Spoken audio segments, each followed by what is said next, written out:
The gavel's crack echoed through the Austin courthouse like a gunshot final and absolute.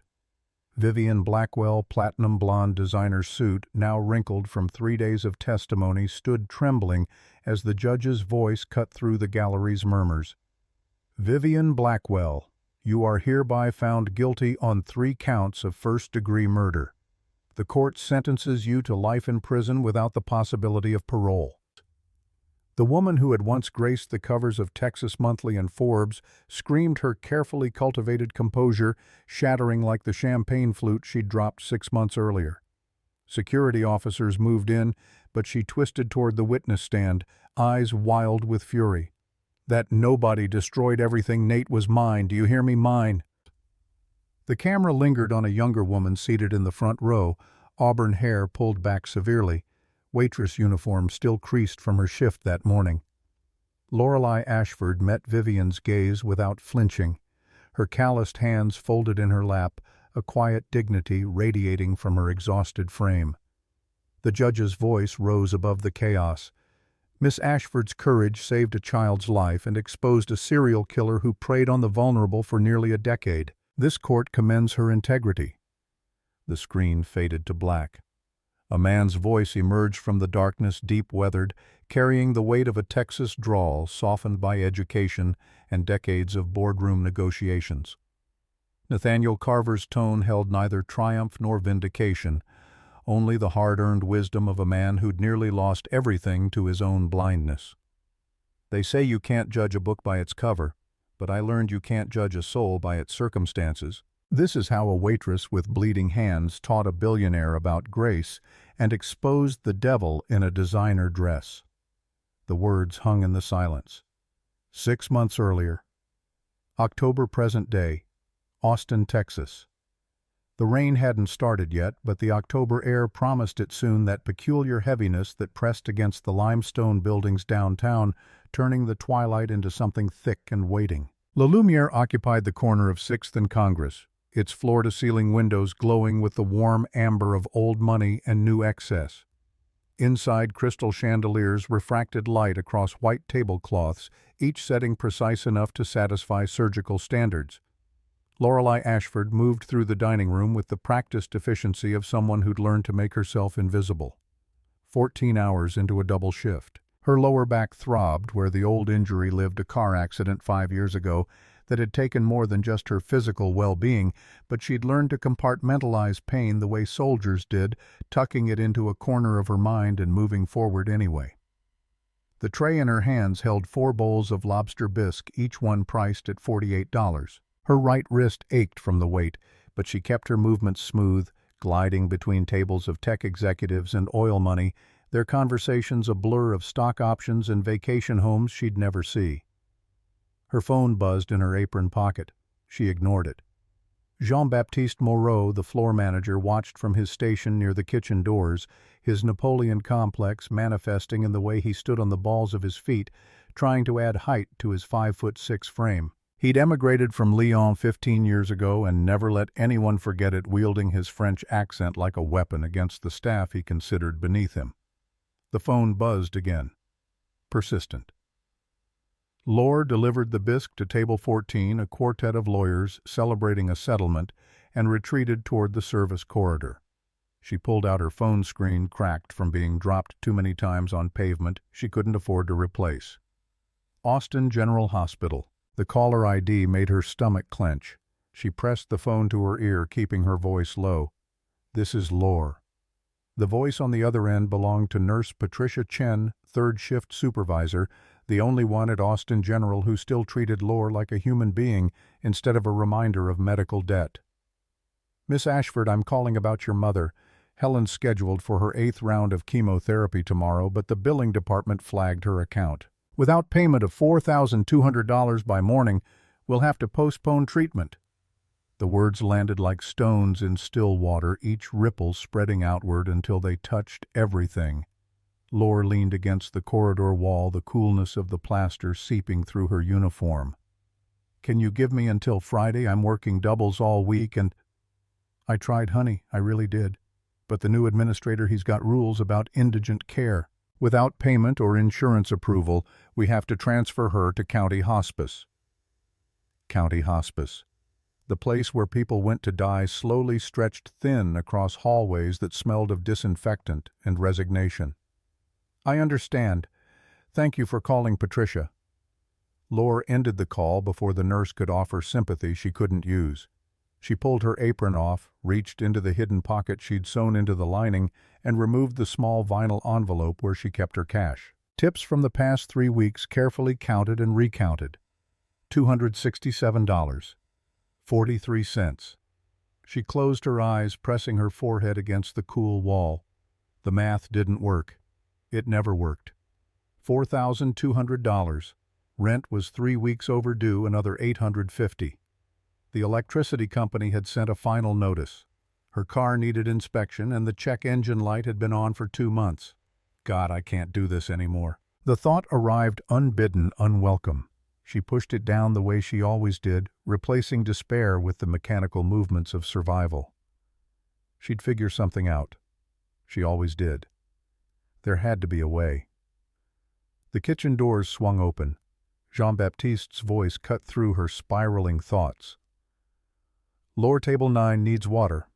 Now. She tucked the money away, straightened her uniform, and stepped back into the dining room. Survival meant moving forward, even when every step felt like walking through concrete. Table 9 occupied the restaurant's VIP section, a raised platform near the windows overlooking the city lights. 3 people sat beneath the low-hanging Murano glass fixture, 1 man, 1 woman, 1 child. Nathaniel Carver commanded attention without effort. 65 years old, silver beard, trimmed with military precision shoulders, still broad despite the years that had begun to curve his spine. He wore a charcoal suit that cost more than Lore made in 3 months, but his feet crossed at the ankle beneath the table bore scuffed cowboy boots, the kind ranchers wore, not the ornamental kind sold in boutiques.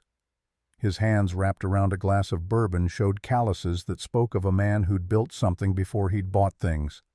The woman beside him embodied a different kind of wealth, the cultivated kind where every detail screamed careful curation. Vivian Blackwell had turned 42 last spring, though her face suggested careful maintenance rather than natural preservation.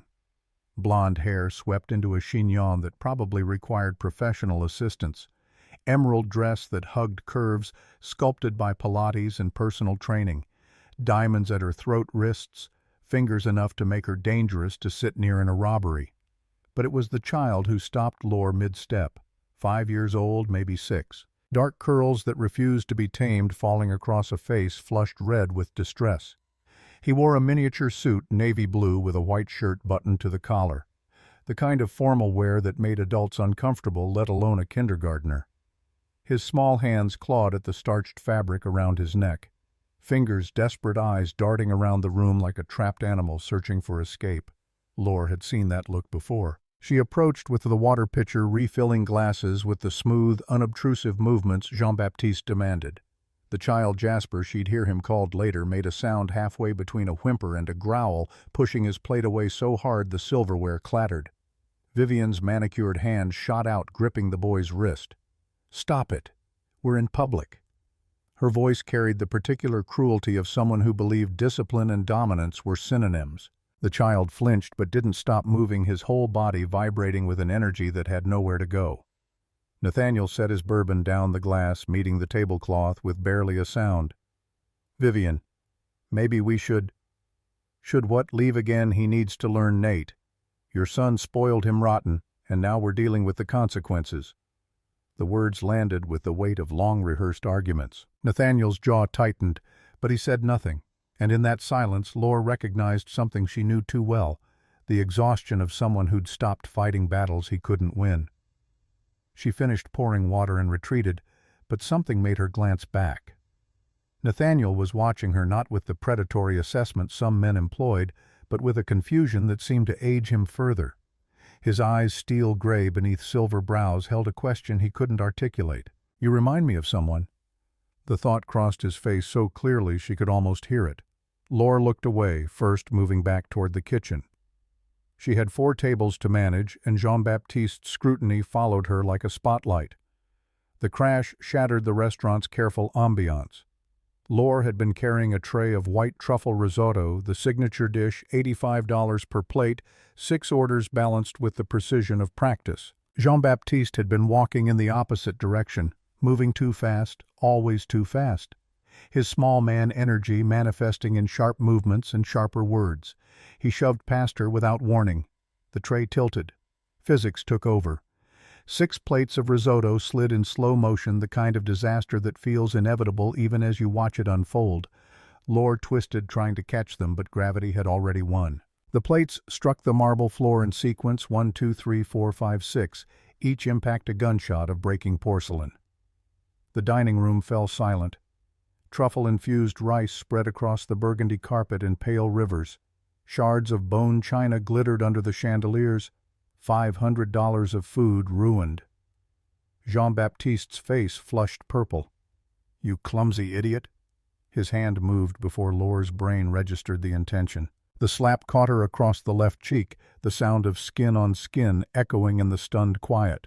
Her head snapped sideways, auburn hair escaping its tight bun, and for one suspended moment the entire restaurant held its breath.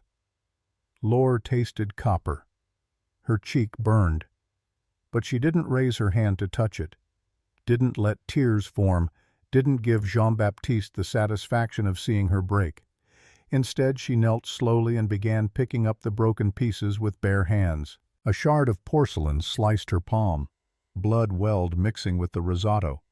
At table 9, Nathaniel Carver half rose from his seat, every muscle tensed toward intervention. Vivian's hand clamped on his forearm nails, digging through the suit fabric. "Don't! It's not our concern." He hesitated, caught between instinct and conditioning, while Jean-Baptiste loomed over Laure's kneeling form. "You know the rules, Laure. Last chance. Table 9's main course arrives in 5 minutes. Fix their disaster, or you're done." She gathered the last pieces of china, ignoring the blood now dripping from her palm onto the carpet. When she stood, her face held no emotion, not anger, not shame, not even resignation. Just the blank professionalism of someone who'd learned that dignity meant refusing to perform your own humiliation. "Yes, sir." She walked to the kitchen, hands full of broken porcelain and ruined food, while the restaurant slowly resumed its normal rhythm. The violinist in the corner began playing again. Conversations restarted. The moment passed forgotten by everyone except the woman with blood on her hands and the man who couldn't stop watching her go. Table 9's main courses arrived 6 minutes later.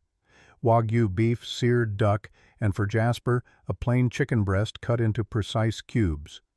Laure delivered them with bandaged hands, moving efficiently despite the throbbing in her palm.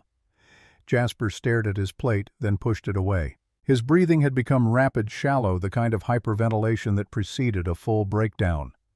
The starched collar of his shirt had rubbed his neck raw, leaving angry red marks that no one seemed to notice.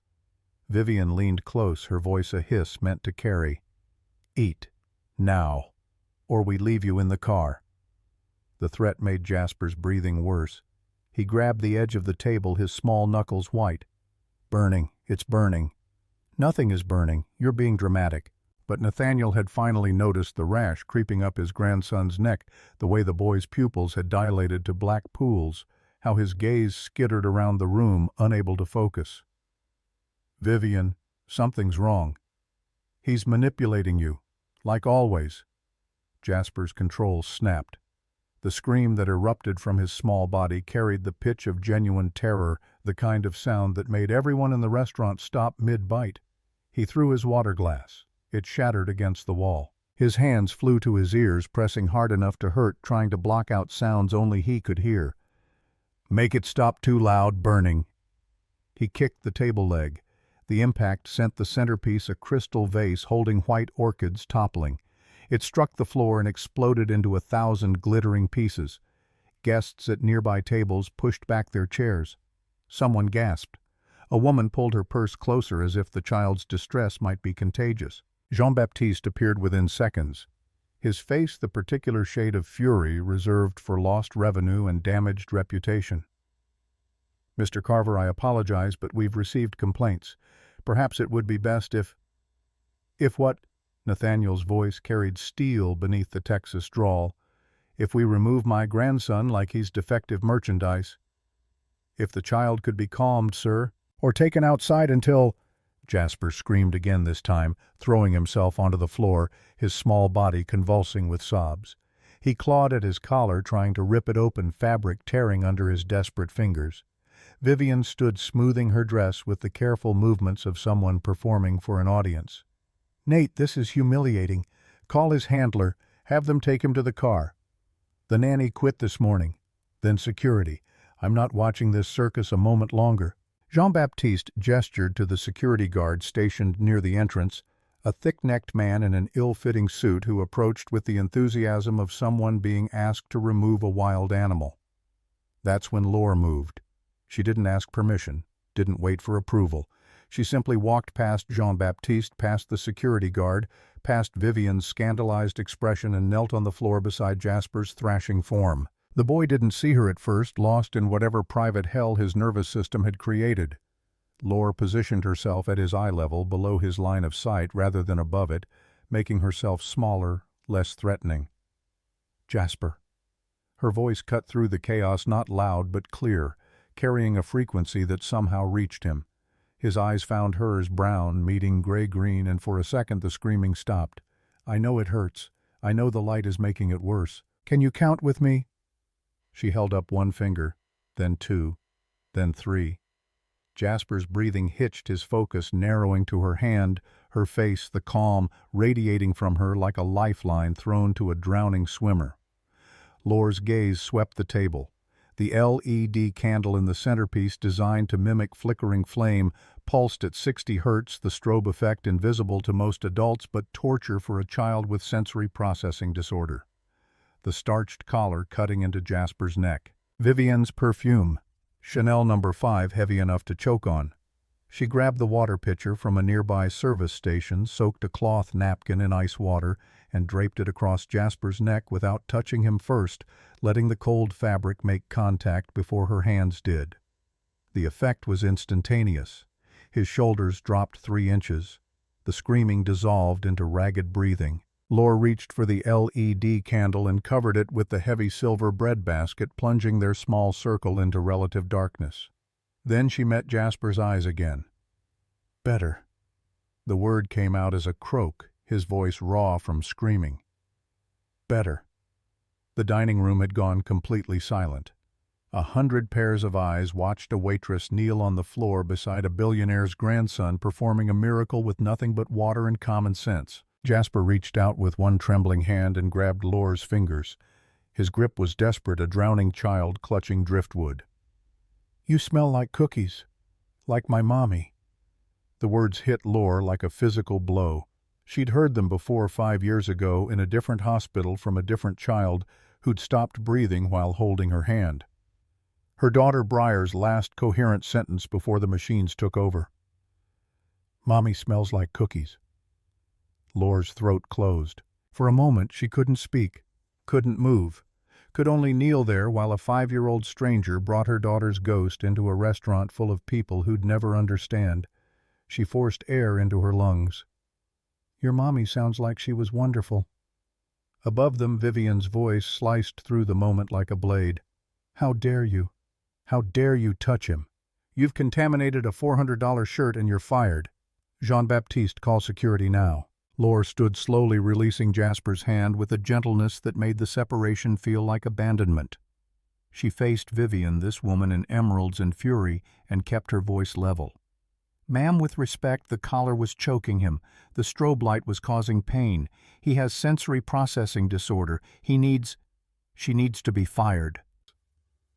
Vivian turned to Jean-Baptiste, who'd been standing frozen, caught between his natural servility toward wealth and his personal vendetta against Laure. "Fire her, now. I will not be lectured by the help." Jean-Baptiste found his voice. "You're done, Laure. Security will escort you out." For the first time since the crisis began, Nathaniel Carver spoke. His voice carried the quiet authority of someone accustomed to being obeyed, but also the bewilderment of a man watching his world rearranged by forces he didn't understand. "Wait, what did you say about sensory processing disorder?" Lore turned to face him. This silver-haired man whose grandson still sat on the floor clutching the wet napkin like a talisman. Your grandson has SPD, sensory processing disorder. Certain stimuli, lights, sounds, textures, smells overwhelm his nervous system. It's not behavioral. It's neurological. My daughter had it. The past tense hung in the air like smoke. Nathaniel studied her face with an intensity that made Lore want to look away. Recognition flickered in his expression, not of her specifically, but of something she represented, some ghost he couldn't name. Your daughter. She passed away 6 months ago. The security guard's hand closed on Lore's elbow.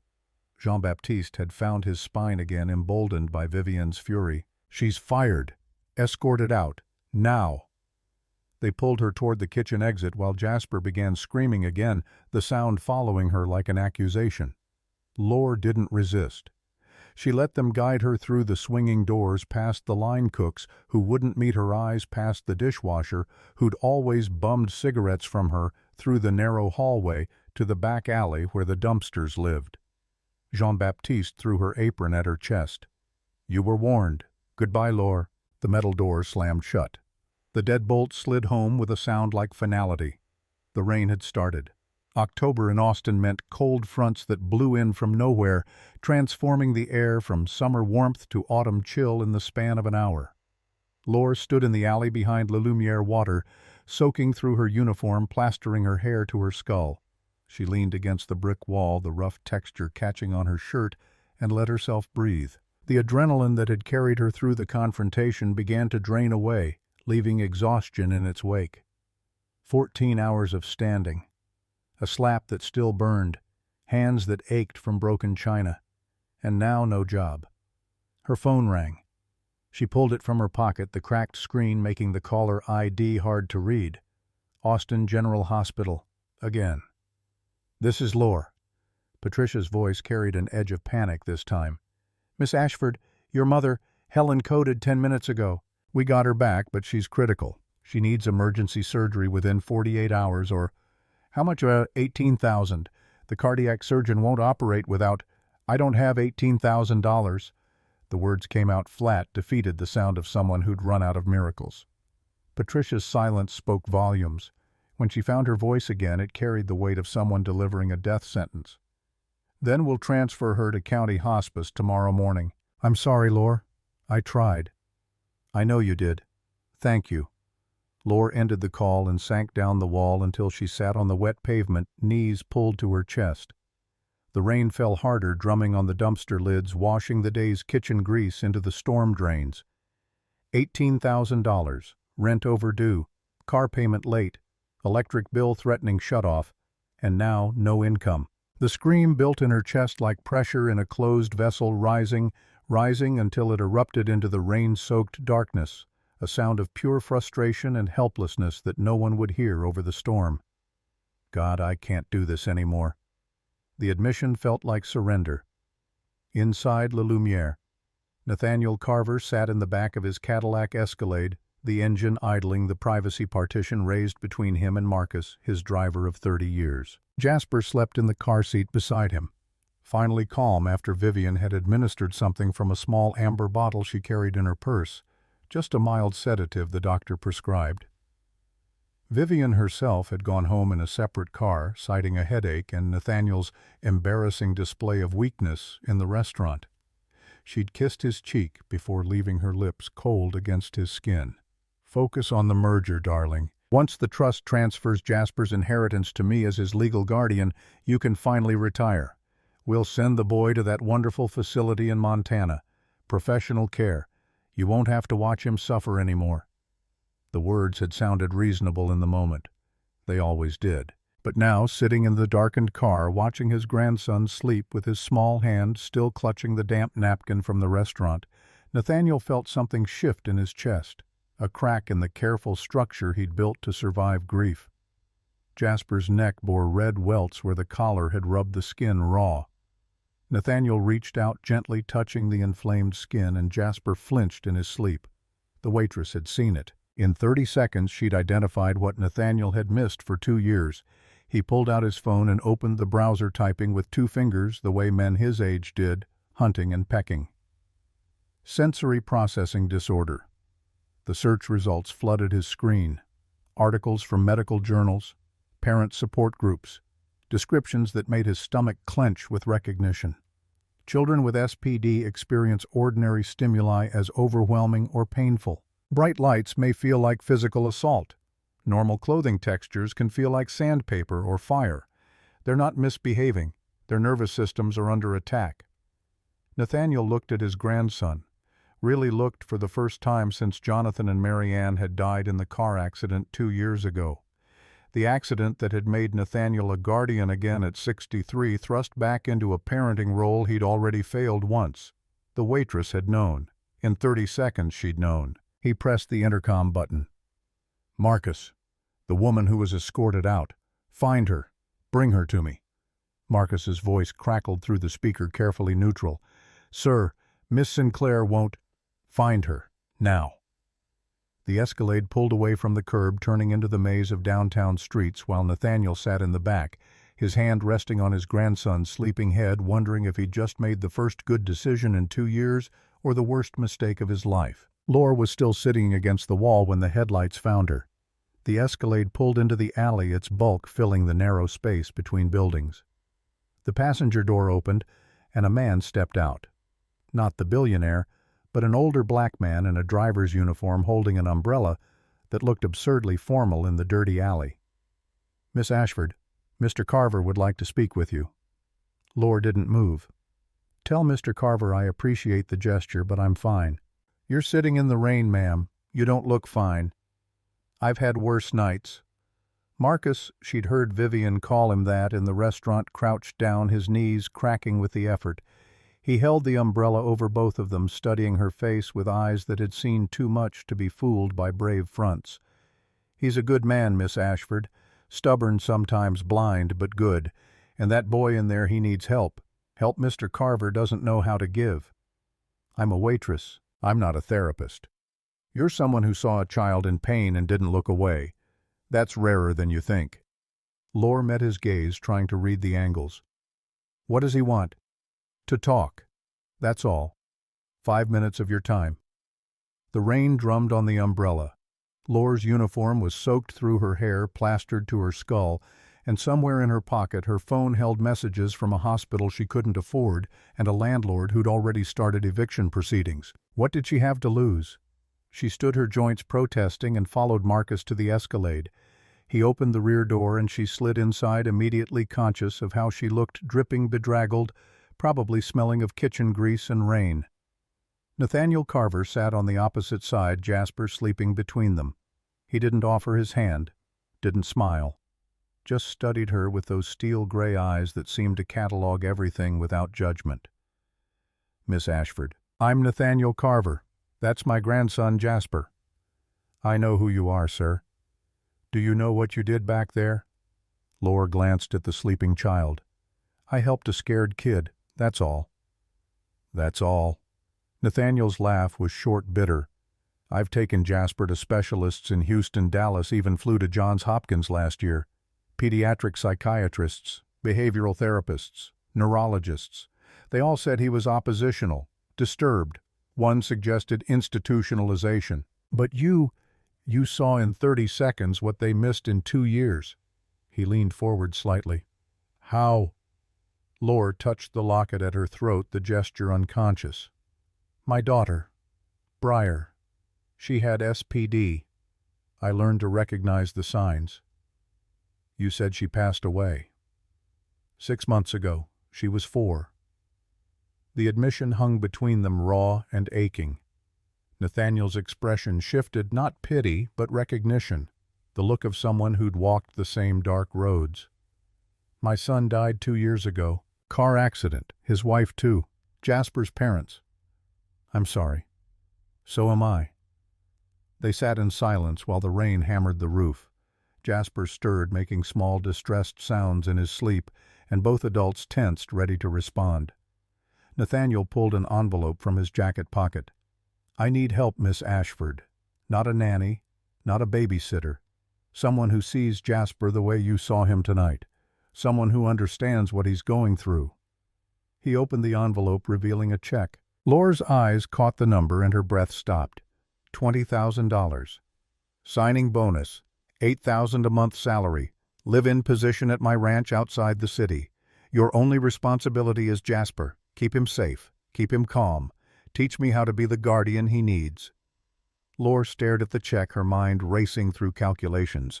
$20,000 would pay for her mother's surgery. $8,000 a month would clear her debts in 3 months, 4 at most. She could breathe again, but nothing came without strings. Mr. Carver, you don't know me. You don't know if I'm qualified, if I'm trustworthy, if... I know you didn't hesitate when everyone else looked away. I know you knelt on a restaurant floor to help a child who wasn't yours. I know you lost a daughter and still had the strength to save my grandson from a breakdown. He held out the check. That's more qualification than any degree could provide. Laura's hand trembled as she reached for the paper. Her fingers touched it, and reality crashed over her. The weight of desperation, the gamble of accepting help from a stranger, the danger of hoping when hope had proven treacherous before.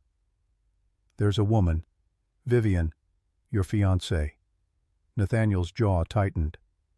Vivian is complicated. She and my late wife were friends. She's been helping me navigate grief and guardianship, but she struggles with Jasper, finds him difficult. The careful phrasing told Laura everything the words didn't. If I take this position, I need one condition. Name it. I don't answer to her. If she tries to override my decisions about Jasper's care, I walk. No questions asked. Something flickered in Nathaniel's eyes, surprise, maybe respect. Agreed. Laura took the check, folding it carefully, tucking it into her pocket like a promise that might still break. When do I start? Tonight. Marcus will take you home to pack. You'll move into the ranch tomorrow. The Escalade pulled out of the alley, leaving the rain and the dumpsters and Laura's old life behind. She watched the city lights blur through the window, her reflection ghosting over the glass auburn hair, exhausted eyes, the face of a woman who'd just stepped off a cliff, hoping there was ground somewhere below. On the dashboard, a photograph caught her eye. A woman with auburn hair and gray-green eyes, laughing at something outside the frame. The resemblance was striking enough to make Laura's breath catch. That's Elaine, my late wife. Nathaniel's voice carried something Laura couldn't name, longing grief, and underneath it all a question he seemed afraid to ask. You have her eyes. The words settled over them like a blanket, warm and suffocating. Laura looked away, first her pulse hammering in her throat. Marcus caught her gaze in the rearview mirror, his expression unreadable but not unkind. His lips moved, forming words too quiet for Nathaniel to hear. Be careful. The Escalade turned onto the highway headlights, cutting through the October rain, carrying Laura toward a future she couldn't predict, and a past she was about to uncover because Vivian Blackwell had killed 3 people already, and the woman who looked like Elaine Carver had just become the most dangerous threat to carefully laid plans. Behind them, Le Lumiere's lights glowed warm against the storm. Inside, Jean-Baptiste was already interviewing Laura's replacement. The restaurant would forget her by morning. But in the back of a billionaire's car, holding a check that might save her mother's life or cost her own Lorelei Ashford, had just become the most important piece on a board she didn't know she was playing on.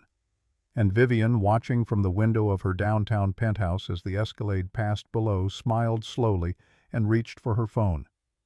It was time to move the timeline up. The gates to Carver Ranch opened like jaws. Iron scrollwork parting to reveal a limestone driveway that curved through live oaks older than Texas statehood. Laura pressed her forehead against the Escalade's window, watching the main house emerge from the darkness. Not the glass and steel monument to wealth she'd expected, but something older, more rooted. Hill country limestone and weathered cedar sprawling low across 12,000 acres of land that had seen Comanche raids and cattle drives and the slow transformation of wilderness into legacy. The porch wrapped around 3 sides deep enough to escape summer heat. Rocking chairs sat empty in the lamplight. Somewhere beyond the main house, Laura glimpsed stables, a barn, the dark shapes of outbuildings that spoke of working ranch rather than gentleman's hobby. Marcus pulled the Escalade to a stop beneath a porte cochere. The engine's rumble ceased, leaving only cricket song and the distant lowing of cattle. Jasper stirred in his car seat, eyelids fluttering but not opening. Whatever Vivian had given him held him under like a stone in deep water. Nathaniel opened his door first. "Welcome to Carver Ranch, Miss Ashford. Established 1923 by my grandfather with money he'd made in oil and land he'd won in a poker game. The house has seen 3 generations of Carvers, now it's just me and Jasper." The loneliness in his voice could have filled the 12,000 acres. Lore stepped out into air that smelled of cedar and distant rain. Her wet uniform clung uncomfortably, and she felt the weight of displacement, the particular vertigo of moving from one world to another in the span of an hour. The front door opened before they reached it. Vivian Blackwell stood backlit in the entrance emerald dress exchanged for a silk robe that probably cost more than Lore's car. Her platinum hair fell loose around her shoulders, and her smile held all the warmth of January sleet. "So, Nate hired you. How wonderfully charitable." She descended the porch steps with the fluid grace of someone performing for an invisible audience, circling Lore like a predator assessing prey. Up close, Vivian's perfume hit like a wall Chanel number 5, the same scent that had triggered Jasper's breakdown. Lore's sinuses burned. "Let me be clear, Miss Ashford. Jasper is broken. His parents spoiled him rotten before they conveniently died, and now we're left picking up the pieces. When Nate and I marry next month—" She touched Nathaniel's arm with proprietary confidence. "The boy will be placed in professional care, a facility in Montana that specializes in behavioral disorders.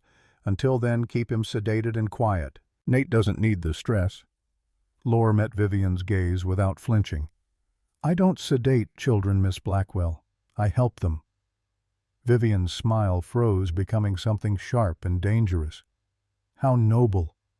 But you'll find that idealism doesn't survive long in the real world, sweetie. Jasper requires management, not coddling.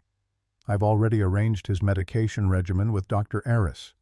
She pulled an amber prescription bottle from her robe pocket, shaking it so the pills rattled. "Focus, calm. 2 before bed, 3 if he has episodes. It's all properly prescribed." Lore accepted the bottle, reading the label in the porch light.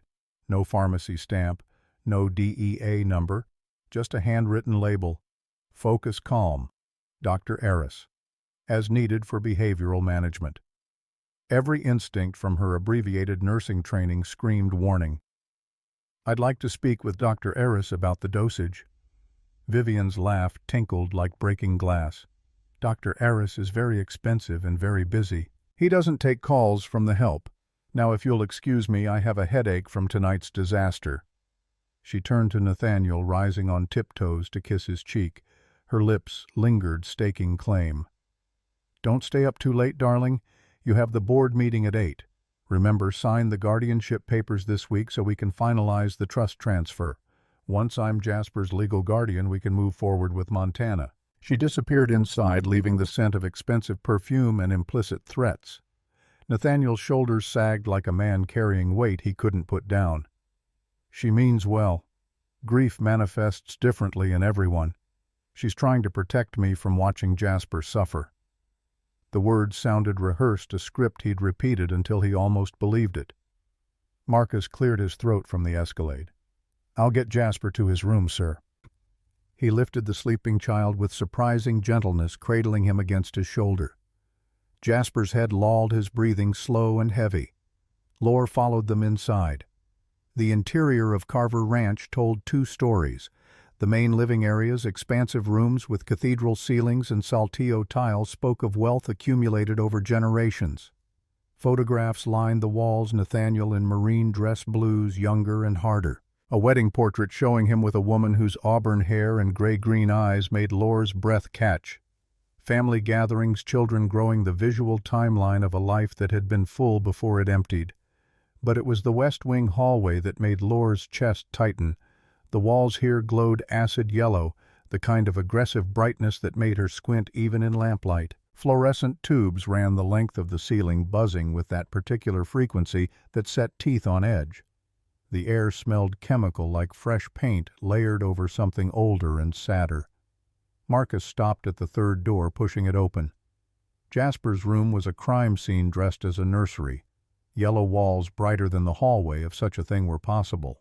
Overhead fluorescence that could have lit a surgical theater. A flat-screen television mounted at child eye-level screen dark, but LED standby light blinking red in the corner. The carpet was industrial-grade Berber, the kind with texture rough enough to irritate sensitive skin.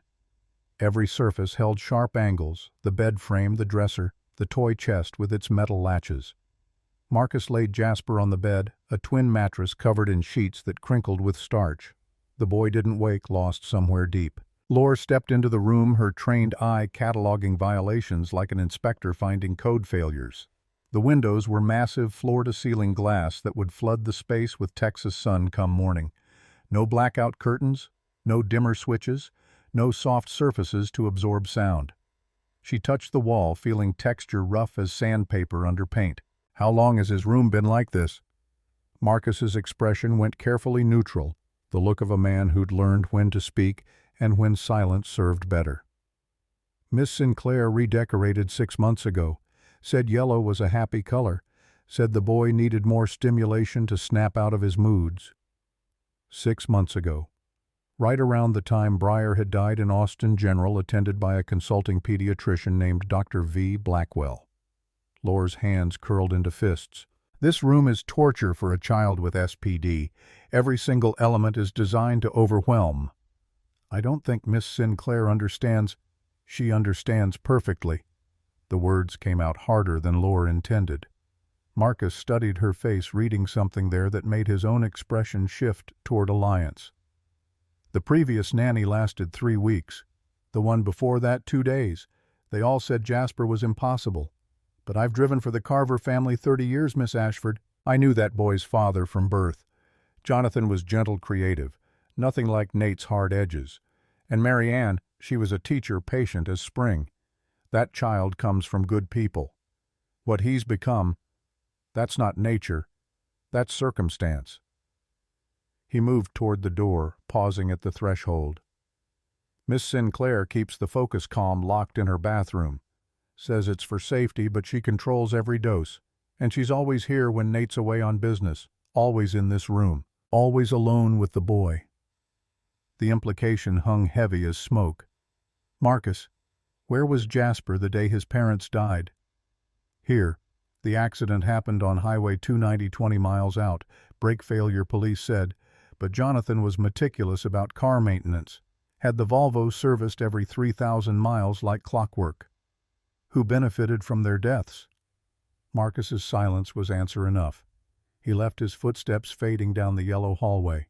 Lore stood alone in the terrible brightness, watching Jasper sleep the drugged sleep of the defenseless.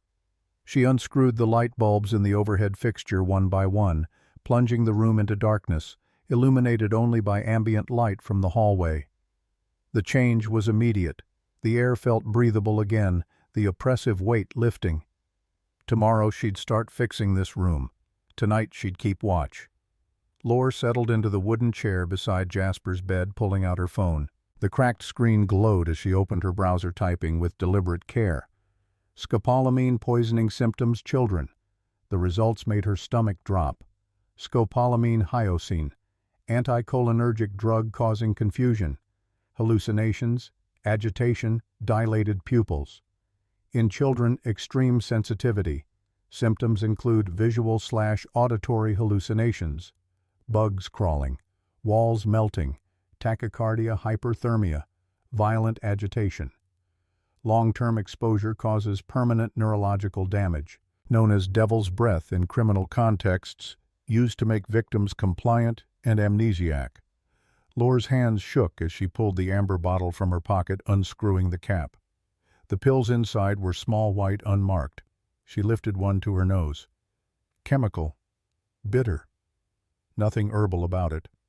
She took a photo of the pill, the bottle, the label. Then she sealed everything in a Ziploc bag she found in Jasper's bathroom, the kind of evidence preservation she'd learned in nursing school before Breyer's medical bills had forced her to drop out.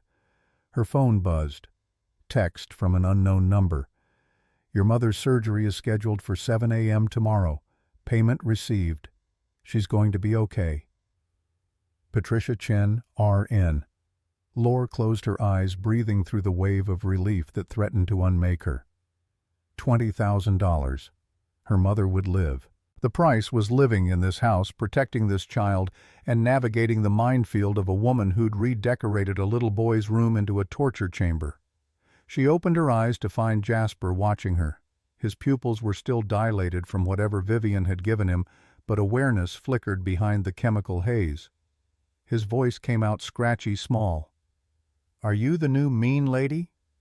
Lore shifted from the chair to the floor, making herself lower, less threatening. "No, sweetheart. I'm Lore. I'm here to help." "The other ladies said that. Then they gave me the bad pills that make everything scary." He sat up slowly, his miniature suit rumpled and uncomfortable. His fingers went immediately to the collar, trying to loosen it. "Can I take this off? It hurts." "Of course you can." Lore helped him out of the jacket, the shirt, the terrible starched collar that had rubbed his neck raw. Underneath his skin showed welts and scratches, some fresh, some healing badly. "Jasper, the pills Vivian gives you, the ones from the amber bottle, how do they make you feel?" His face crumpled, tears welling. "Bad. The walls breathe. Bugs crawl on my arms, but no one else sees them. And I can't remember things. Like yesterday I was playing and then I was in bed, but I don't know how I got there." Anterograde amnesia, classic scopolamine effect. "Do you take them every day?" "Before Grandpa comes home. Vivian says they make me good so he won't send me away. But I don't feel good. I feel scared all the time." Lore pulled him into a hug, this small boy who'd been systematically poisoned for 6 months, maybe longer. He stiffened initially, then melted his small body, shaking with sobs he'd probably been holding back for months. "You're never taking those pills again. I promise. Vivian will be mad. Let her be mad. I'm not scared of her." The lie tasted bitter, but necessary. 3 weeks passed like a war fought in inches. Lore worked with the focused intensity of someone who understood that every victory might be temporary. She started with Jasper's room painting over the yellow with ocean blue she bought with her first paycheck. She replaced the fluorescent tubes with soft LED bulbs on dimmer switches. She installed blackout curtains, weighted blankets, a white noise machine that played actual rain, not digital loops. The transformation took 5 days of work, while Nathaniel was in Houston finalizing a merger, and Vivian was occupied with wedding preparations in town. Marcus ran interference, alerting Lore when Vivian's Mercedes turned onto the ranch road so she could hide evidence of changes. But the room was just the beginning. The pills were the real battlefield. Vivian noticed their absence on day 3. Lore had been ready, armed with printed research and calm defiance. They'd faced off in the ranch's expansive kitchen, granite countertops, and restaurant-grade appliances bearing witness to their Cold War. "Where are the Focus Calm pills, Miss Ashford?" Vivian's voice carried the particular ice of someone unaccustomed to defiance. "Locked in my room. Jasper won't be taking them anymore." "Excuse me. The pills aren't prescribed by a licensed physician. They have no pharmacy stamp, no DEA number, no proper labeling. Giving them to a child is illegal. I won't be party to it." Vivian's face flushed pink beneath her makeup. "Dr. Aris is a board-certified psychiatrist. Then he can prescribe through a legitimate pharmacy with proper documentation. Until then, no pills." "You self-righteous little—" Vivian stepped closer, invading space using height and presence as weapons. "You work for this family. That means you follow my instructions. I am going to be Nate's wife, which makes me your employer. Give me those pills or I'll have you fired before sunset." Lore held her ground, though her pulse hammered. "Mr. Carver hired me. My contract says I answer to him regarding Jasper's care. If you want to fire me, take it up with him." They'd stood there locked in silent combat until Vivian had smiled the kind of smile that promised retribution on a timeline of her choosing. "You won't last a month, sweetheart. They never do." But Lore had lasted. And in those 3 weeks, Jasper transformed. The withdrawal was brutal. The first 72 hours he shook, sweated through his sheets, woke screaming from nightmares where the walls really did melt, and insects burrowed under his skin. Lore never left his side, reading to him in low, steady tones, applying cool compresses when fever spiked, holding his hand through the worst of it. On day 4, the fog lifted. Jasper woke clear-eyed for the first time in half a year, looking around his blue room with something approaching wonder. The walls stopped moving. They were never moving, honey. The medicine made you see things that weren't there. Why would Vivian give me bad medicine? Lore had no answer that wouldn't poison a 5-year-old's understanding of human nature, so she'd deflected. Some grown-ups make mistakes. What matters is you're safe now. By week 2, Jasper laughed. The sound was rusty, unpracticed, but genuine, erupting during a failed attempt to make chocolate chip cookies that had somehow become chocolate chip pancakes. He'd gotten flour in his hair, on his face, covering the kitchen in white powder, and instead of a meltdown, he'd giggled. Nathaniel had arrived home early that day, walking into chaos, and stopped dead in the kitchen doorway. His grandson was laughing. His expression had gone through shock, disbelief, and something that looked dangerously close to hope before his natural reserve reasserted itself. But Laura had seen the tears gathering in his eyes before he'd turned away. That night they'd eaten dinner together for the first time, Nathaniel, Lore, and Jasper. Not in the formal dining room with its oppressive chandelier and mahogany table, but in the kitchen, sitting on stools at the island, eating chocolate chip pancakes at 7 p.m. because sometimes breakfast for dinner was exactly what grief needed. Jasper had fallen asleep at the table, his head pillowed on his arms, a smile still ghosting his lips. Nathaniel had carried him to bed, moving with the careful tenderness of someone handling something precious and breakable. When he'd returned, he'd found Lore washing dishes at the sink. "Miss Ashford. Lore, what you've done for him." His voice had cracked. "I don't know how to thank you. These past 2 years I thought I'd lost him completely. Lost Jonathan, lost Marianne, and lost Jasper to whatever darkness had swallowed him. But you brought him back." Lore had dried her hands, turning to face this man who'd become more than an employer without either of them acknowledging it. "He was never lost, Mr. Carver. Just buried under circumstances he couldn't control. Children aren't resilient because they bounce back.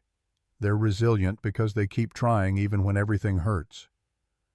Nathaniel had studied her face with that intensity she'd come to recognize the look of a man seeing ghosts in the living. "You sound like Elaine. She used to say wisdom isn't knowing the answers, it's asking better questions." The comparison had felt like touching a live wire. Lore had stepped back, putting the island between them. "I should check on Jasper before bed." But Nathaniel had stopped her with a hand on her arm, gentle, tentative. "Stay, please, just for a moment. I want to understand what you did, how you knew." So she'd told him. About Briar. About the diagnosis that came too late, the treatments they couldn't afford, the final hospitalization, where a consulting pediatrician named Dr. V. Blackwell had told Lore there was nothing more they could do. About the particular hell of watching your child slip away while the medical system shrugged and moved on. Nathaniel had listened without interrupting, his face aging 10 years in the telling. When she'd finished, he'd spoken quietly. "The doctor who told you nothing could be done. Do you remember what she looked like?" "She wore a surgical mask. I never saw her face clearly. The trauma, everything blurred together." "But you remember the name? Dr. V. Blackwell?" "Yes." Nathaniel had pulled out his phone, opening a photo album, scrolling until he found what he sought. He'd turned the screen toward Lore. The image showed Vivian at some charity gala, resplendent in designer finery, standing beside Nathaniel. But across the bottom ran a caption, "Carver Industries Annual Fundraiser." Pictured Nathaniel Carver with Dr. Vivian Blackwell Sinclair, pediatric consultant and philanthropist. The kitchen had seemed to tilt. "She's a doctor." Was. She let her license lapse 5 years ago, said private practice was too demanding. But she still consults occasionally under her maiden name. Keeps her hand in, she says. Lore had gripped the counter edge, her knuckles white. "Mr. Carver, Nate, when did your wife die?" 3 years ago. Sudden aneurysm.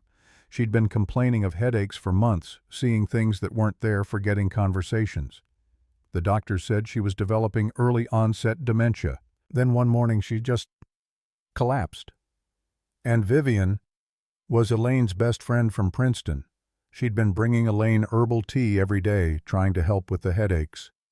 After Elaine died, Vivian stayed, helped me through the grief, became indispensable. We got engaged 6 months later. The pieces had clicked together with the finality of a cell door closing. The tea. Did Elaine ever say it tasted strange? Nathaniel's brow had furrowed. She said it tasted metallic, but Vivian insisted it was medicinal herbs, that the bitterness meant it was working. Laure had pulled up her phone browser, hands shaking, typing scopolamine metallic taste into the search bar. The results confirmed what her gut already knew. Scopolamine alkaloid has distinct metallic bitter taste, often masked in beverages. Historical use includes murder via poisoned drinks. She'd turned the phone toward Nathaniel. He'd read in silence, his face draining of color, becoming something carved from stone. When he finally looked up, his eyes held a terrible understanding. "You're saying Vivian poisoned my wife." "I'm saying the symptoms match. Headaches, hallucinations, confusion, sudden catastrophic failure. And now she's giving Jasper pills that cause identical symptoms. Pills from a doctor that doesn't exist in any database I can find." Nathaniel had sat down heavily, aging another decade. Why, if she wanted me, why not just... Because Elaine had something Vivian wanted. You, your family legacy. But Elaine was beloved, competent, impossible to displace through normal means. So Vivian made her seem incompetent, unstable, until her death looked like tragic inevitability instead of murder. And Jasper is in the way, a reminder of Elaine, an obstacle to controlling your empire through the trust fund. If he's institutionalized as incompetent, Vivian becomes guardian of a $240 million inheritance. The silence that followed felt like drowning. That conversation had been 1 week ago. Since then, the house had become a chessboard where every move carried consequence. Nathaniel had demanded to see the Focus Calm pills. Laure had surrendered them along with her documentation photos. Researched Jasper's testimony recorded on her phone with his halting descriptions of bugs that crawled and walls that breathed. Nathaniel had locked himself in his study for 6 hours. When he'd emerged, his face had held the expression of a man who'd stared into an abyss and found his own failures staring back. He'd confronted Vivian that night. Laure had heard raised voices from the study, muffled through oak doors but unmistakable. Vivian's protestations of innocence. Nathaniel's demands for Dr. Eris's contact information. The crash of something expensive hitting a wall. Vivian had emerged triumphant. "Nate's just tired, stressed about the merger. He'll calm down once we're married and the trust transfer is finalized. This is why he needs me to handle the difficult decisions." But her eyes had found Laure across the living room, and the promise there was clear as broken glass. "You're next." The attack came 2 days later. The Sterling Foundation's annual pre-gala party filled Carver Ranch with the kind of people Laure had served at La Lumiere but never imagined living among. State senators and oil executives, old money and new tech, women in gowns that cost more than cars, and men in suits tailored precisely enough to weaponize wealth. Vivian had insisted Jasper make an appearance just to say goodnight to the guests, show he's part of the family. And Nathaniel had reluctantly agreed, too exhausted from fighting to resist every battle. Laure had dressed Jasper carefully. Soft cotton pants with an elastic waistband, a button-down shirt and breathable fabric tags, already removed collar loose enough to prevent panic. She'd prepped him with the strategy they'd developed over 3 weeks. "Just wave, say goodnight everyone, then we go read Harry Potter in your room, 15 minutes maximum." Jasper had nodded, nervous but trusting. They'd walked together to the edge of the grand salon, where 100 guests mingled beneath the Texas-sized chandelier. Laure had squeezed his hand once, then released him to walk forward alone. Nathaniel had met him halfway, pride and apprehension warring on his face. "Ladies and gentlemen, my grandson Jasper." Polite applause, cooing from the senator's wife. Jasper had stood straight, finding Laure's eyes across the room for courage. "Good night, everyone." His voice had been clear, sweet, perfect. That's when Vivian had moved. She'd been standing near the bar, resplendent in silver sequins that caught light like scales. As she'd glided past Jasper, her hand had brushed his neck, casual, brief, the kind of affectionate gesture that looked innocent to observers. But Lore had seen it. Seen the massive Cartier bracelet on Vivian's wrist, diamonds set in platinum with edges sharp enough to draw blood. Seen those edges catch the delicate skin behind Jasper's ear, dragging across nerve endings already hypersensitive from weeks of chemical assault. Simultaneously, Vivian's champagne flute had slipped from her other hand. The crystal had exploded against marble tile with a sound like a gunshot. Champagne and shattered glass erupted across the floor, the noise deafening in the confined space. Jasper hadn't stood a chance. The combination of sudden pain and explosive sound had triggered every defense mechanism his traumatized nervous system possessed. The scream that erupted from him carried frequencies that made glassware vibrate. He'd thrown himself onto the floor, his body convulsing with sobs, limbs flailing as he tried to escape stimulus that had already happened. His foot had connected with an antique pedestal table. The Ming vase perched there, 1,700 years old, worth more than Lore's mother's house, had toppled, shattering into 1,000 irreplaceable pieces beside the champagne flute. The guests had recoiled like Jasper was radioactive. Vivian had clutched her wrist, face contorted in theatrical pain. "He attacked me. Nate, do something, he's dangerous." Nathaniel had stood paralyzed, caught between instinct and the weight of 100 pairs of eyes judging his family, his grandson, his failure. Lore had moved.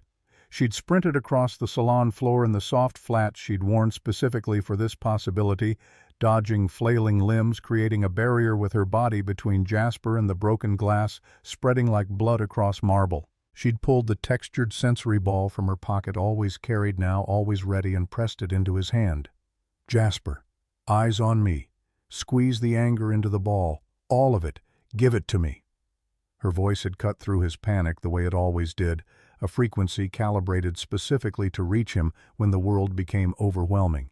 His fingers had closed around the ball, squeezing hard enough to whiten knuckles, and the screaming had shifted to ragged breathing. 5 minutes that felt like hours, with the state's wealthiest citizens watching a waitress-turned-nanny perform triage on a marble floor among the wreckage of priceless antiquities. When Jasper had finally curled into her arms, shaking but quiet, Vivian had delivered her verdict with perfect timing. "I told you, Nate. The new nanny's methods clearly aren't working. He needs professional, institutional help before he hurts someone." She dabbed at dry eyes with a handkerchief, playing the victim with practiced precision. Nathaniel had looked down at Lore, cradling his grandson amid broken porcelain and scattered flowers, and his face had held something Lore had never seen there before. Doubt. The fallout from the gala spread like poison through Carver Ranch's limestone walls. Nathaniel retreated into his study, emerging only for business calls conducted in clipped, exhausted tones. The warmth that had begun building between them, those kitchen dinners, those moments when he'd looked at Lore like she'd performed miracles, evaporated like Texas dew under August sun. He didn't fire her immediately. Jasper's attachment made that impossible, the boy's fingers reaching for Lore's hand whenever footsteps approached. But Nathaniel hired Mrs. Eleanor Higgins. 3 days after the gala, a British woman with steel-gray hair and the particular disapproval of someone who'd spent 40 years in service to families whose wealth excused their cruelty. Surveillance became Lore's shadow. Those pale eyes tracked every movement, recording infractions in cramped handwriting. Vivian produced new pills, vitamins with proper pharmacy labels, this time prescribed by Dr. Harrison Chen from San Antonio. When Lore refused to administer them, Mrs. Higgins noted the defiance with relish. The wedding preparations accelerated. White roses and silk draping transformed the ranch into something from magazines. 12 days until November 15th. 12 days until Vivian became Jasper's legal guardian through marriage. Nathaniel signed the guardianship transfer papers 1 week before the wedding. Lore found him afterward, bourbon in hand, staring at documents that gave Vivian control over Jasper's $240 million trust fund. "It's the right thing. Vivian has connections to the best facilities. Jasper needs professional care we can't provide." His voice carried hollow conviction. "Mr. Carver, please listen." "I've listened, Lore. I've heard your theories. But the doctors Vivian brought in agree institutional care might be best. What do you want from me?" You want me to believe my fiancé is a murderer based on pills. A pharmacist guessed might be suspicious. A child's nightmares. Your grief-fueled conviction. The words landed like physical blows. Lore showed him Wade's timeline. Vivian's dead husbands, the inheritance patterns, the symptoms matching Elaine's final months. Nathaniel had studied the evidence, then looked up with defeated eyes. I see coincidence. Tragic coincidence you're twisting into conspiracy because the alternative is too ordinary to bear. You're fired, Lore. Effective immediately.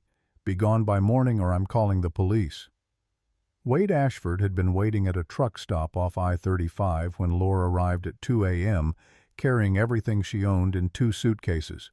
Her brother stood beside his dusty F-250, 55 years of Texas sun and hard truths etched into his weathered face. They hadn't spoken since Breyer's funeral 3 years ago, when grief had shattered what remained of their relationship.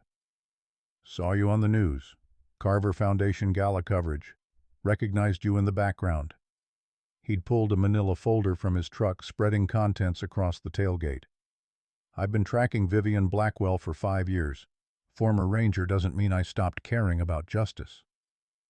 The first document showed Richard Blackwell died March 2017 heart attack. Estate value $28 million. Widow Vivian Blackwell. Husband number 1, 8 months married when his heart gave out. Second document. Gregory Stone died November 2020 stroke. Estate value $35 million. Widow Vivian Stone Blackwell. Husband number 2, 14 months married. Another sudden death. Wade had looked up granite-faced. Both showed identical symptoms before death. Headaches, hallucinations, visual disturbances. Their doctors diagnosed stress, never poisoning. By the time I had evidence to reopen investigations, statute of limitations had run on exhumation orders. He'd spread photographs across the metal. She's a black widow. Mary's wealth makes the husband seem incompetent, inherits when they conveniently die. She's done it twice. Elaine Carver was victim number 3. Lore had pulled out her phone, showing her own evidence. The Focus Calm pills, Jasper's testimony. The timeline matching Vivian's consulting work at Austin General when Breyer died. Wade's face had gone pale. Jesus Christ, she killed your daughter to eliminate a loose end. And now she's killing Jasper. We have 12 days before the wedding makes everything harder. Wade had gripped her shoulders. I wasn't there when Breyer was sick. When you were drowning and I was busy being the hero to strangers. I can't fix that. But I can help you save this one. The plan required precision and timing that left no margin for error. Wade's toxicologist contact, Dr. Silas Brennan from UT Austin, agreed to expedited analysis of the vitamin pills. 72 hours for full results through gas chromatography mass spectrometry. Detective Carmen Rodriguez, Wade's former partner in Austin PD, reviewed evidence on Vivian's previous husbands, looking for patterns justifying reopened investigations. But evidence took time. Time they didn't have. We need a confession. Lore's voice had cut through the truck stop's engine noise. Even with exhumation orders, Vivian's lawyers will drag this through courts for years. Jasper doesn't have years. He has 12 days. So we make her confess. How? Give her what she wants. Make her feel safe enough to gloat. Wade had studied his sister's face, seeing the plan forming. You're going back. I'll position myself as broken, defeated. She'll believe it because it confirms what she already thinks, that I'm unstable, projecting dead daughter trauma not worth her concern. And when she drops her guard, I get her talking, get her to admit everything on record. That's dangerous. What's the alternative? We wait while Jasper gets drugged into compliance. Wade had been quiet, then nodded. Okay, but we wire you properly. I'll be outside with Rodriguez. Any sign things go wrong, we breach immediately. Doctor. Brennan's report arrived on November 13th. The vitamins contained scopolamine hydrochloride, amphetamine salts, and zolpidem. The combination caused hallucinations, memory loss, and in high doses respiratory depression. Long-term exposure would kill slowly enough to look like natural deterioration. Detective Rodriguez filed for exhumation orders on Vivian's previous husbands. The evidence justified reopening investigations, but legal processes took weeks. The wedding was 2 days away. On November 14th, Laura's mother called from the recovery center. "The doctors say I'm cancer-free. Complete remission." Helen Ashford's voice carried strength Laura hadn't heard in months. "Your brother told me about the Carver situation, about the little boy who needs protecting. When Briar was sick, I watched you fight every battle you could. You have your father's stubbornness and my refusal to let injustice stand." "Mom, I don't know if I'm strong enough." Strength isn't about never being afraid. It's about moving forward even when terror threatens to unmake you. You've survived losing a child. Everything after that is just details. The words settled over Laura like armor. November 15th dawned clear and cold. Carver Ranch had transformed into a fairy tale cathedral, silk bunting and temporary structures capable of holding 200 guests. The ceremony was scheduled for 4 p.m. Laura arrived at noon driving through gates that opened to Marcus's security override. She parked near the service entrance and sat gathering courage. Wade's voice crackled through her phone's earbud. "We're in position. Rodriguez has a warrant team 2 miles out. Say the word and we come running." "Understood." She'd walked toward the house, finding Mrs. Higgins in the kitchen. "Miss Ashford, you were terminated." "I need to speak with Miss Blackwell, to apologize." Mrs. Higgins' expression had softened slightly. "Bridal suite, 2nd floor east wing. 5 minutes before I call security." Laura climbed stairs that felt like countdown toward something irreversible. The bridal suite door stood open. Vivian sat in full preparation, hair swept into elaborate updo makeup, airbrushed perfect silk robe, while attendants fussed with the Vera Wang gown nearby. Vivian saw Laura in the mirror and went still. "Well, come to sabotage the wedding." "I came to apologize and to ask you something." Vivian waved attendants away. "Leave us." When the door closed, she turned, studying Laura with clinical interest. "You look terrible. Hollow-eyed, defeated. It's a good look on you. I need to understand, before you marry Nate, why Briar? Why did you let my daughter die?" The question hung sharp as broken glass. Vivian's smile spread slowly victorious. "Your daughter, the little redhead at Austin General. Dr. Blackwell remembers her case." She poured champagne, sipping while Laura's world tilted. "Elaine mentioned you once, said you were a nursing student with remarkable intuition about pediatric patients. I couldn't risk you and the Carver family ever crossing paths.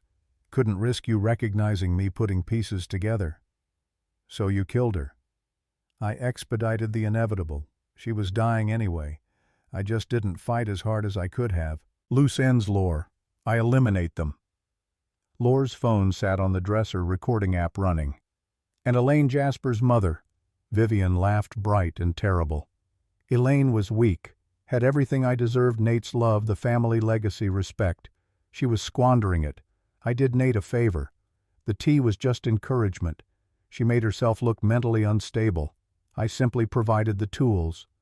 Jonathan Marianne. Jonathan was about to discover financial irregularities in the foundation accounts.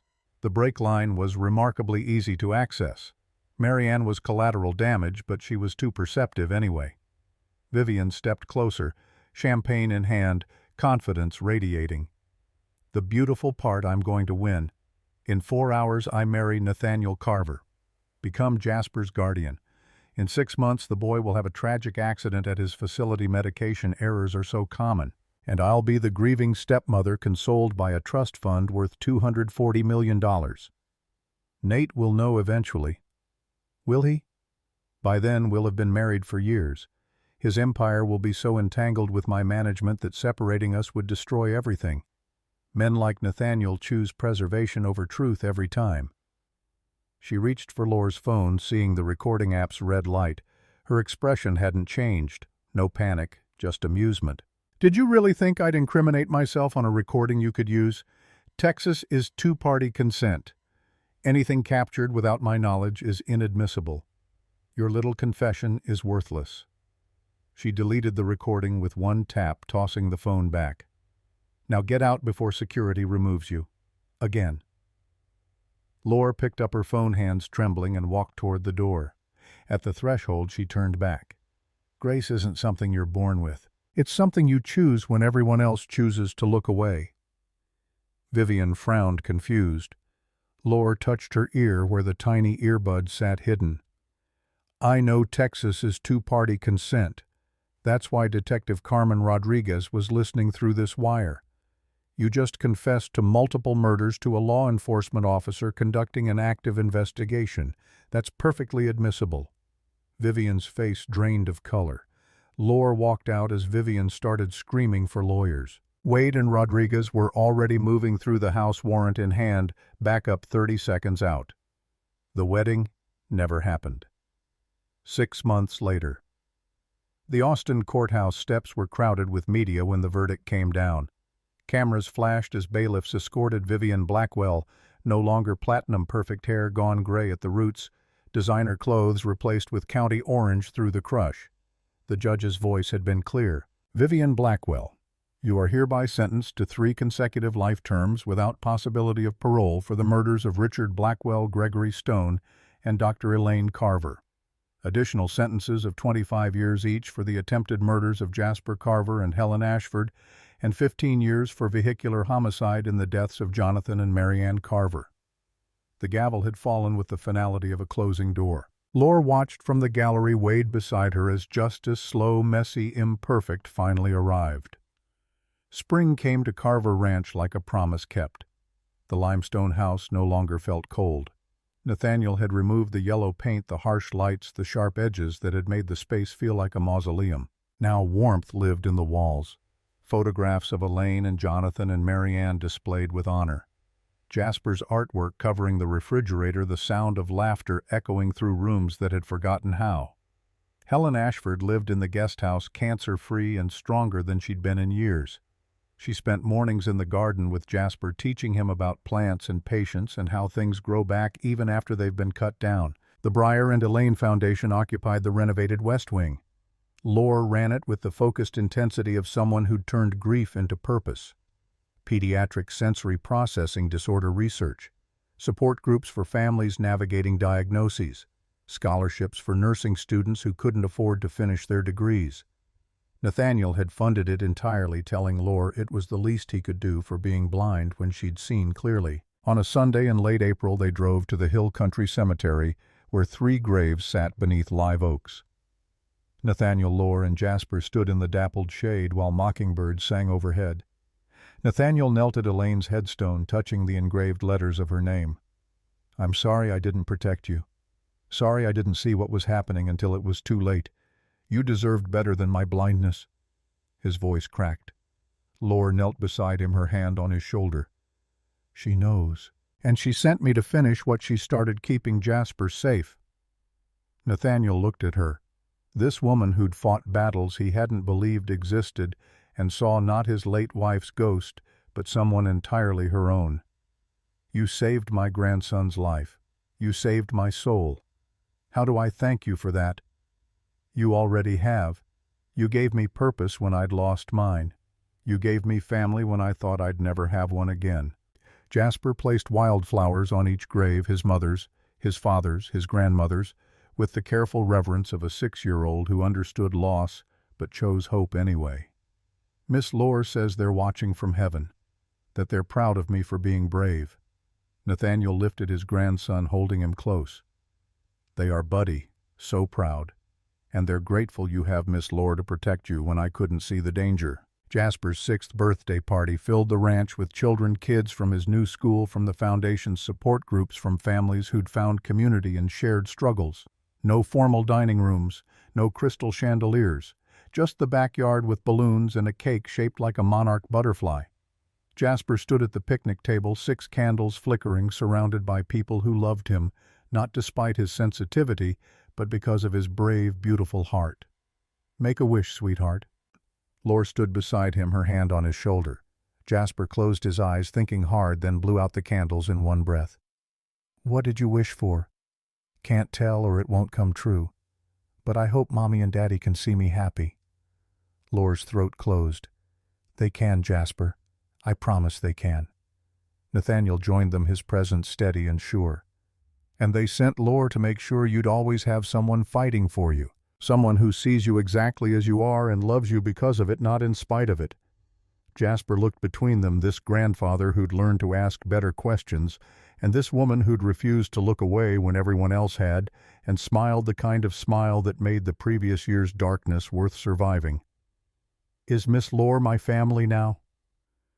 Lore met Nathaniel's eyes, seeing the question there, the hope, the possibility of something neither had expected. "If you'll have me, Jasper, I'd be honored." The boy threw his arms around both of them. Cake-sticky hands, and all creating a bridge between grief and grace that no one could have predicted 6 months earlier.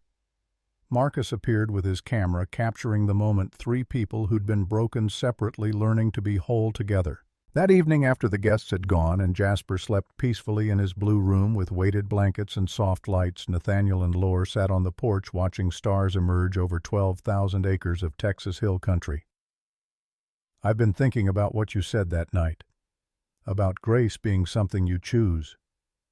Nathaniel's voice carried the weight of hard-won wisdom. "I spent 2 years choosing blindness because seeing the truth would have meant admitting I'd failed to protect the people I loved. Failed Elaine, failed Jonathan, failed Jasper. You were deceived by someone who'd spent years perfecting the art of deception. That doesn't absolve me. I should have listened when you first raised concerns. Should have investigated instead of dismissing you as an unstable woman projecting grief." Lore was quiet, letting him work through confession toward whatever came next. "You taught me something, Lore. Something Elaine used to say, but I'd forgotten. Wisdom isn't knowing the answers, it's asking better questions. You asked the questions I was too afraid to ask." He turned to face her. "I want you to stay, not as Jasper's caregiver, but as family.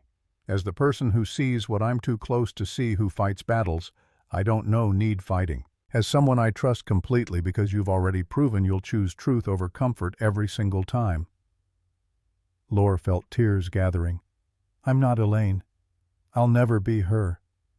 "I know. You're Lorelei Ashford, and that's exactly who we need." The stars wheeled overhead, ancient and indifferent, while two broken people chose to build something new from the wreckage of what had been stolen 1 year later. The dedication ceremony for the Breyer and Elaine Foundation's new pediatric wing drew a crowd of 500. Dignitaries and donors' families whose children had been helped, medical professionals who'd partnered in the research. Nathaniel stood at the podium, silver-haired and steady, looking out at faces that represented second chances and hard-won grace. "A year ago, I was a man who'd lost everything that mattered. My wife to a murderer I'd welcomed into my home. My son and daughter-in-law to that same woman's calculated violence. My grandson to systematic poisoning I was too blind to see. I'd given up, accepted defeat, convinced myself that some losses were inevitable." His voice carried across the assembled crowd.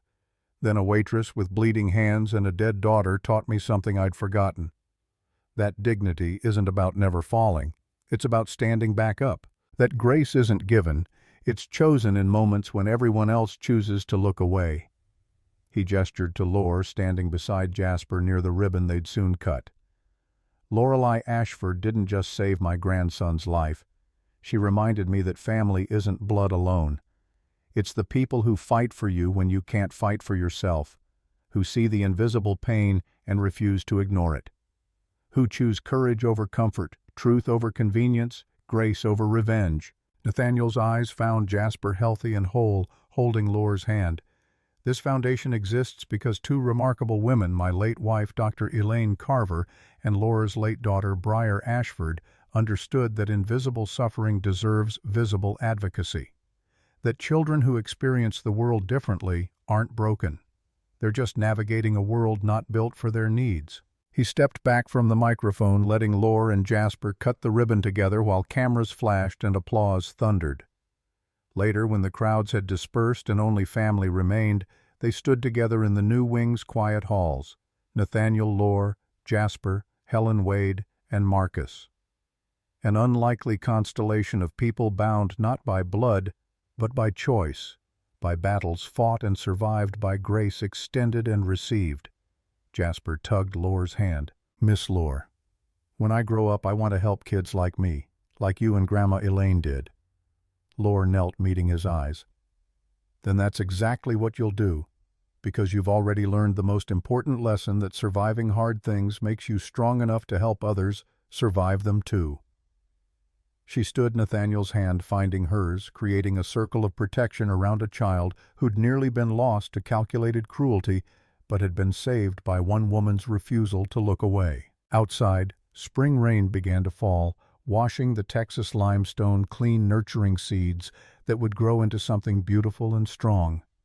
And in the foundation's lobby, a plaque read, "The Briar and Elaine Foundation," in memory of Briar Ashford and Dr. Elaine Carver, who taught us that grace is not inherited, it is chosen. Every day, in every moment when we choose to see the invisible. The word stood as testament to what had been lost and what had been built from the wreckage. To a waitress who'd saved a billionaire's soul. To a child who'd survived and would thrive. To a family forged not in blood, but in the fires of truth and the cool grace of forgiveness. Some stories end with revenge. This one ended with resurrection.